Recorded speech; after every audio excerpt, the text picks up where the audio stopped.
T04 model, okay, which is a very important topic. Okay, it is a foundation of the entire machine learning and or artificial intelligence course. So make sure you understand what I'm talking about right here. I create a machine learning model. I have an AI model. My model is very good. My model can predict something. What exactly a model is? That is the question we'd like to discuss right here.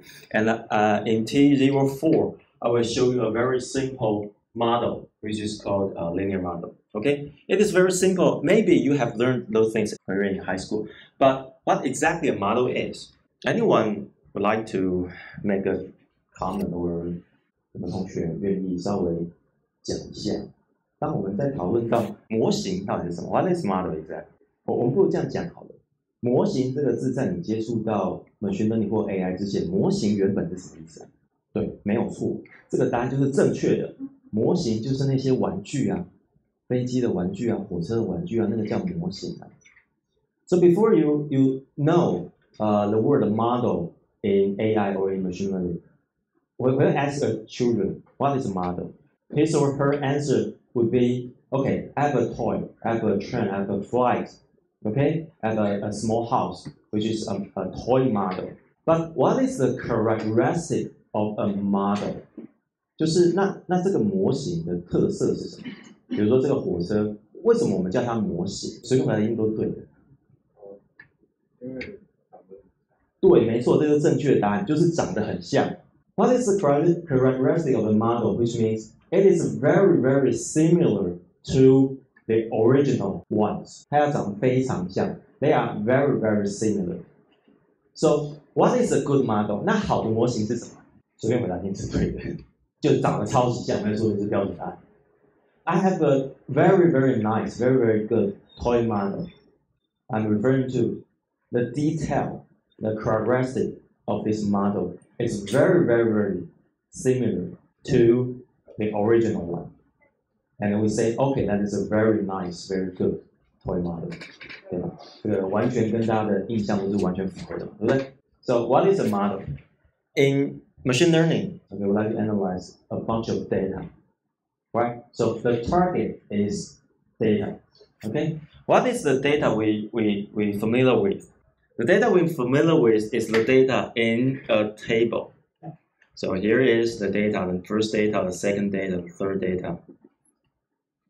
Okay, for example, we have n data, n rows of data, okay? How do we describe those data? We have several different columns, right? For example, the first column, okay, I use this symbol X, the first column, the second column, third column. Okay, assume we have n columns to describe our data. For example, if I would like to describe the children in elementary school, those columns is what we call features. So we have n features to describe children. Okay, for example, maybe that is the height, that is his weight. Maybe that is his eye color, and so on and so forth.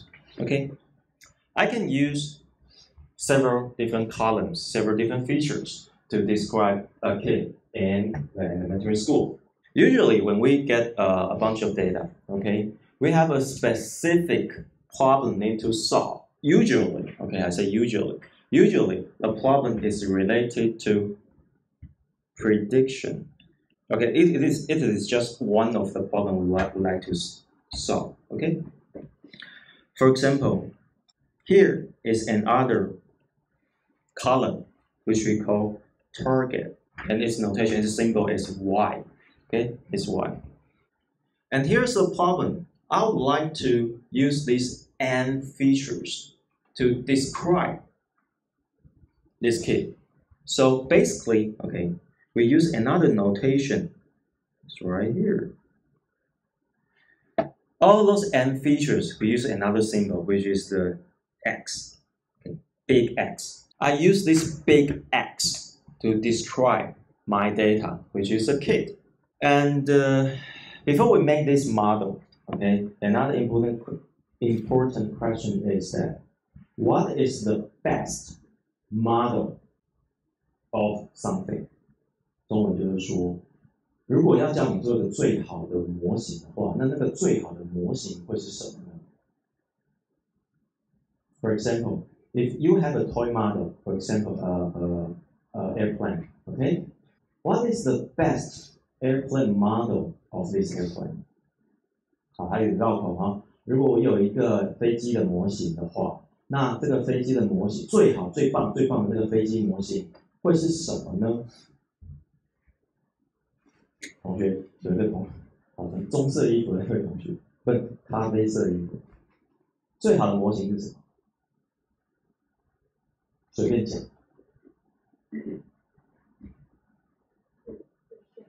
啊，最像的，那谁最像？对，这是正确答案。The best model of something is exactly something that itself， 可以吗？最好的模型是什么？最好的模型就是他本人啊，对不对？所以如果我说我有个好棒的飞机模型，就是刚好就是飞机原本的那个人，所有的细节都在的，所有的证据，所有的那些可以动的东西啊，那些参数，所以都是一样的。我就不需要做一个假的东西来描述它了嘛，对不对 ？So the best model of something is something itself. So if I want to create a model of this data, yeah, n rows of data. For each row, I have n columns to describe this n data. And okay, we just simply ignore y. Okay, the best model to describe this data is the data itself. So if I would like to preserve all the details of this n data with n features, I need a space which is n by n, so that I can preserve the entire data set of this data, so that I don't need a model to describe, because I can preserve all the information in this data set. So that is the best model, because the best model is the data itself. Right. However, when we talk about data analysis, how much data are we talking about right here? Usually, thousands, 10,000s, millions, billions of data we are talking about when we analyze a very large amount of data. You need a very, very large storage to store billions of data, billions rows of data, okay? When we talk about the features right here, usually hundreds or thousands, but even more, 10,000s of features to describe the data. So if you want to take this strategy to preserve all the data, all the information in this data, you need a very, very large storage or memory to store this data, so that you can get all the information. So you don't have to you don't have to use a small model, a compromised, model to describe this data. However, n by n is very, very large. So in practical, we will try to use some mathematical methods to help us to preserve those data, to characterize those data, just as the toy model does. 就跟玩具一样嘛，你就是大概有形塑它很像的一个外表就好了，对不对？你不需要把所有的细节记下来。So that is what we do. So the model means I would like to create a model. The model can use the X, big X, to describe the original data. Okay, that is model. However, most of the time, when we talk about data analysis, usually we have a target. What does the target means? That means, for example, if it is a kid, right? That is a kid in an elementary school. For example, here we have a very specific prediction application, which is the salary. We preserve all the information of this kid when he or she in the elementary school. A lot of information of this kid. And the application is, I would like to know what is the salary of his or her first job. the problem is that could we use the big X to predict Y? Okay, that is the application we want to use. You can collect a lot of data, for example, N data, okay, and features, collect their annual salary, okay, and put it in the Y column. So the model is, there is a very specific application I like to predict Y by using big X. And the model that we talk about is, if you want to preserve all the data, which is fine, then you need an N by N plus 1 to preserve all the information. However, we don't have that much space or memory to store all this information. So we need the help of mathematics to help us to create a more simplified model to describe the information between big X and Y. The best model is the data itself. However, we don't have enough memory or storage, so we don't preserve all the information. So we need some statistic or mathematical method to help us to characterize the relationship between big X and Y. In this class, okay, we will teach you what is the mathematics methods to help us to describe the relationship between X and Y.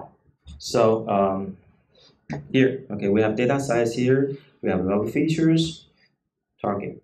However, so right here, if I have a model, okay, called M1, okay, because we have several different mathematics methods to help us to create those models, so I use M1. For example, I have a model M1, okay, it can predict Y from X.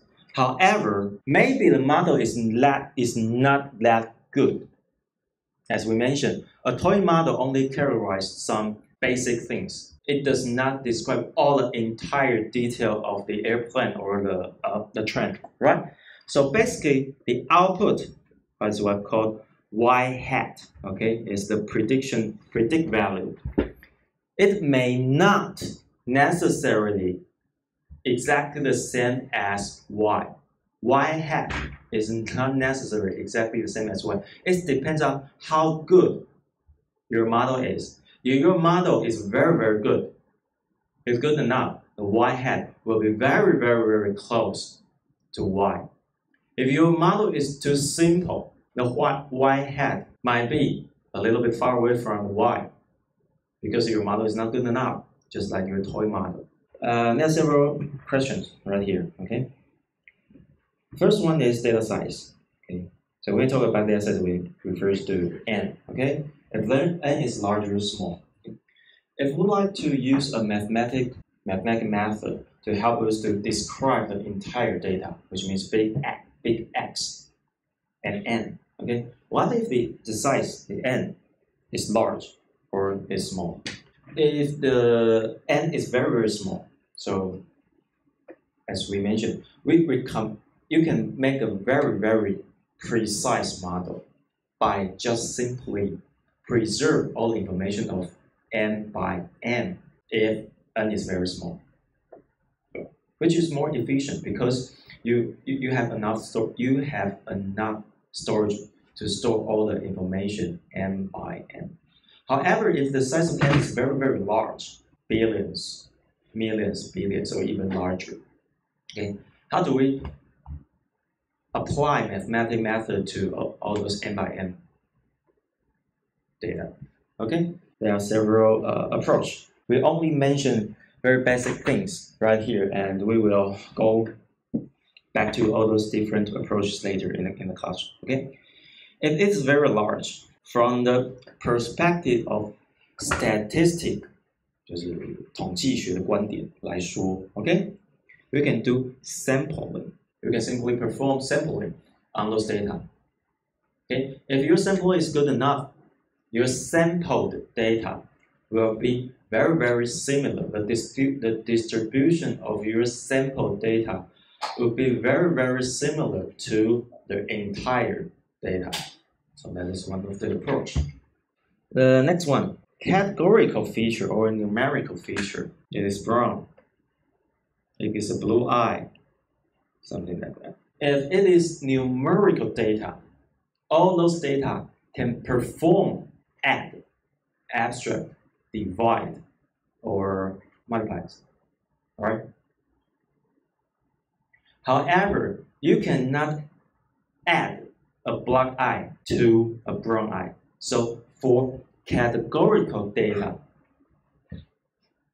you cannot perform those calculations, right?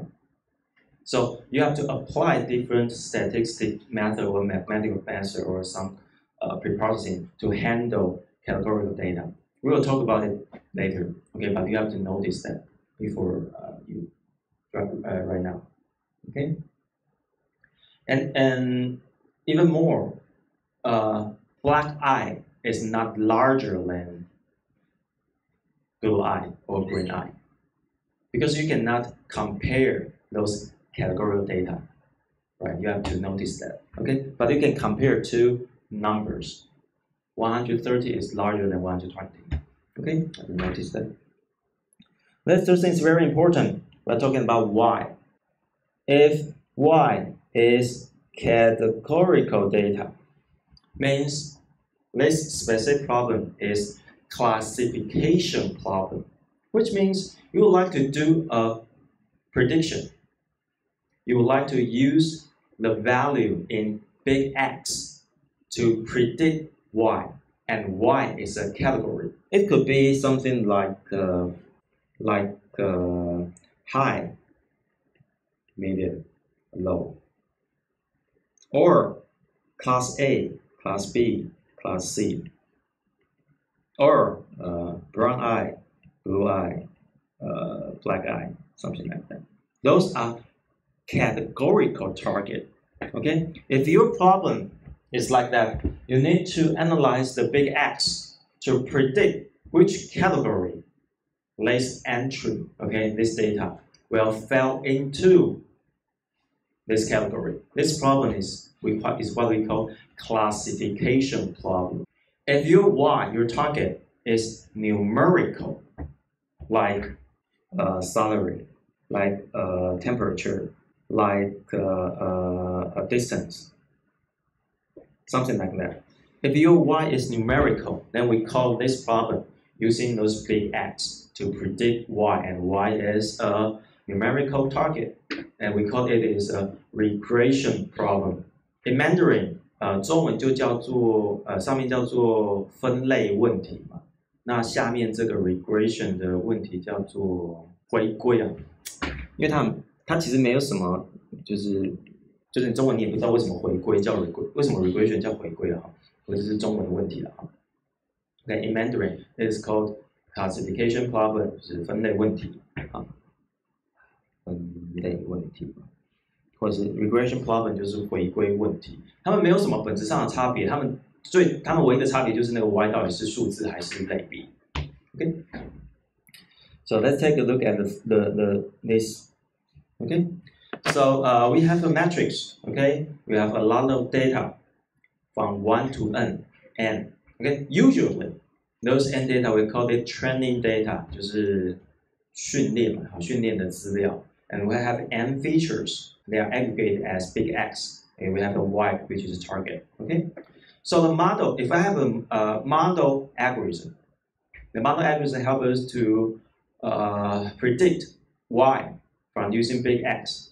And however, those training data are used by the model algorithm to create such kind of relationship between big X and Y. So we call training data. But after that, the bottom part, which we call testing data. What is the testing data used for? Okay, when we create several different models, okay, by using different modeling algorithms, for example, M1 x to y, right? M2 x to y, M3, okay, we have x to y. Okay, we have 3 different models created by different modeling algorithms. Okay, how do we know which model is much better than the other ones? How do we know? So in practical, usually we have another set of data which is called testing data, T1, T2 to TT. Okay, so all the data right here, and here. Okay, they are available for you to test your model. How do you test your model? For example, okay, we have M1, right? So X, we put all those testing data to your algorithm and produce Y hat. Because your model can predict by learning the relationship by your training data, you input big X, your model can output predict Y. So by using the testing data, okay, you input the big X or your testing data to your model. Your model output Y hat, okay, right here, Y hat. However, meanwhile, you have the ground truth answer. Ground truth 就是正确答案哦。Ground truth answer right here, which is Y. You can simply compare the prediction value Y hat and Y to see the difference between Y hat and Y. Of course, there are certain methods that help you to do such kind of comparison, okay? And we'll talk about later. So for M1, M2, and M3, you have Y hat 1, Y hat 2, Y hat 3. There is evaluation method to help us to make sure which one, M1, M2, M3, Y1, Y hat 1, Y hat 2, Y hat 3, which one is much close to the Y. The closest one wins, and we consider that model is much better than others. That's what we call testing data. There's a very important rule you have to remember that when you create this model by using training data, your testing data never participate in the training process. 中文讲，再讲一遍哈。你在做你的模型的时候，用 training data 的时候，你的 testing data 绝对不能参与模型的建立。就刚讲英文一模一样哈。